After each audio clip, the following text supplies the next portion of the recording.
Welcome to episode 3 of Famous Poems with a Boston Accent. And this episode, I'm going to be sharing some of the work of Sherman Alexie, who's one of my favorite poets. He's been very influential on my work. When I was studying at UMass Boston, I studied under Ron Schreiber, who was one of the editors of Hanging Loose Press, who was publishing Alexie. And as a result, I got my hands on him really early on in his career and was just blown away. So much his influences in my work. All of his writing is great. Go buy every one of his books. But the collection First Indian on the Moon was the first book of his I ever got my hands on. And it's great from top to bottom. And I'm going to read one of the poems from that collection. It's titled The Alcoholic Love Poems. 1. Alcohol is a drum calling me. Alcohol calls me. Sometimes it's so hard not to hear that drum. Sometimes it's so hard not to dance. 2. You told me once that the best sex we ever had was one winter night in February after I had spent the whole day drinking. I made love to you drunk during a blackout and can't remember any of it. After you told me, I wanted to know if I had used another woman's name. Not because I loved someone else. I wanted to know because my imagination always increased when I was drunk, and I wouldn't be surprised to discover I had used some movie star's name. But no, you said I whispered your name all night, even after I passed out.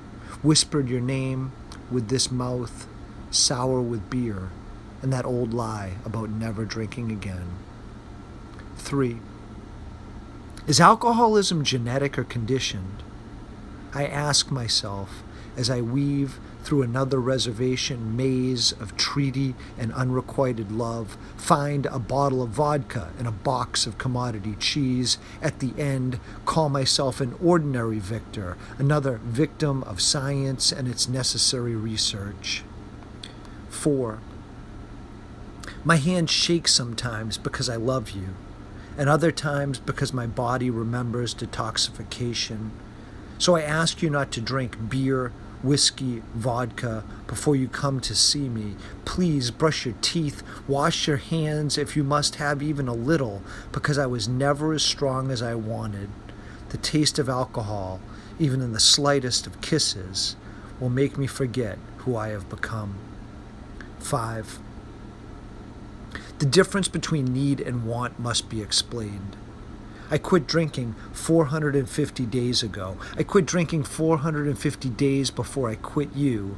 Then, driving downtown today, I saw that same old Indian wino who must have borrowed 1,000 quarters from me over the years.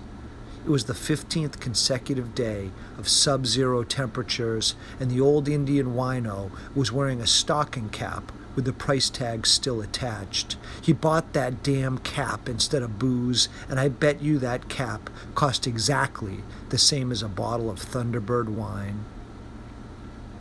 6. Just moments after meeting you, I needed to say, you're exactly the kind of Indian I would love to get drunk with. But I've been sober for 2 years now. All I said was, when I used to drink, you're exactly the kind of Indian I loved to get drunk with.